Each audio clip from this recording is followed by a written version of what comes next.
यार डाउन नहीं हूँ मैं, I am not down, maybe I am done, maybe I am fed up, I don't know, maybe I am confuse. लेकिन एक चीज़ जो है ना ज़िंदगी की, वो मैंने सीख ली है भाईजान। ज़िंदगी की से मैं बहुत बखूबी वाकिफ़ हो चुका हूँ कि पैसा जितना मर्ज़ी हो, दोस्त यार जितने मर्ज़ी हों, अगर आपको ज़हनी सुकून नहीं है ना, अगर ज़हनी सुकून नहीं है, आपका पैसा, आपकी यारी दोस्ती, हर चीज़ बेकार है, हर चीज़ आपकी बेकार है। फेम, पैसा, हर चीज़ बेकार है अगर ज़हनी सुकून नहीं है। ज़हनी सुकून is more important than money, than fame and everything. समझे कि नहीं समझे बात को? आप बहुत खुश नसीब हैं अगर आपके पास ज़हनी सुकून है, या फिर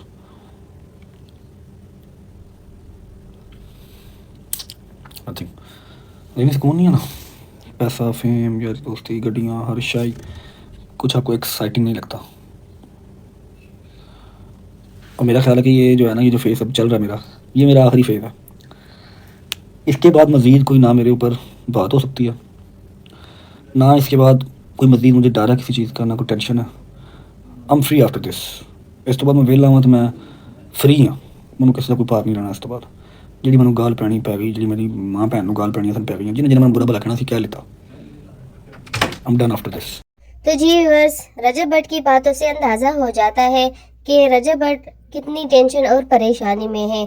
चाहे जितना फेम हो, जितना पैसा हो, जितने यार हो, जितना शोहर मेला हो, लेकिन जब अपना सुकून घर नहीं हो तो वो सुकून नहीं मिलता। यही बात ईमान और किवान के लिए रजब भट्ट ने कही है, क्योंकि ईमान और किवान अभी तक घर नहीं आए हैं, वो लोग अपनी माँ के घर पे ही हैं। रजब भट्ट बहुत ही ज़्यादा टेंशन में है ईमान की वजह से, क्योंकि ईमान जो कि घर नहीं आ रही है, वो इसलिए नहीं आ रही है क्योंकि उसको घर जाकर ताने वगैरह सुनने को शायद मिलते होंगे। माजी की तरफ से आप सबको पता है कि उसका रिएक्ट अच्छा नहीं होता, और हर चीज़ में इस तरह से अजीब व गरीब तरीके से देखती है, तो वो तो हमें भी पता लग जाता है कि आखिर माजी का ईमान के साथ कैसा सलूक है। रजब भट्ट अगर कोई ईमान को गिफ्ट देता भी है तो उस पर भी माजी की नज़र होती है, जो कि वीडियोस वायरल हुई हैं, आप लोगों ने भी देखी होंगी।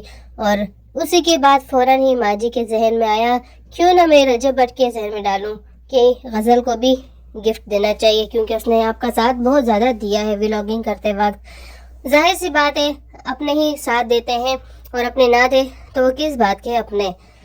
तो जी माजी से ये सब कुछ बर्दाश्त नहीं हुआ, तो उसने रजब भट्ट के माइंड में ये सारी बातें डाली। अब रजब भट्ट प्लान कर रहे हैं कि गज़ल और जवाद के लिए मैं कोई गिफ्ट ले लूं, और यही सारी बातें शायद ईमान से बर्दाश्त नहीं होती, क्योंकि वो जब भी अगर गिफ्ट लेती है तो वो माजी को बर्दाश्त नहीं होता।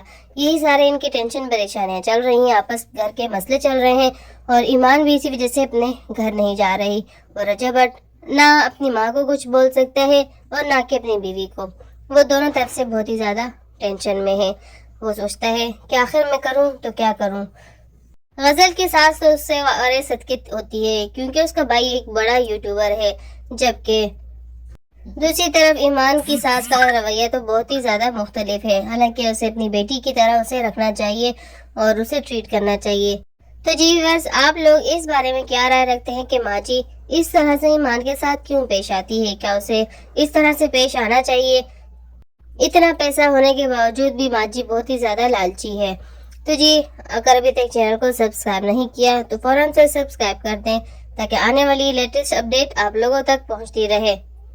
माजी तो चाहती है सिर्फ रजब भट्ट हमसे ही चिपका रहे, ईमान की तरफ से जाए ही ना। ईमान जब घर आती है तो माजी का मुंह बन जाता है, ताकि वो घर आए ना और पैसे मेरे हाथ में हो और घर की सारी हुक्मरानी मेरे हाथ में हो।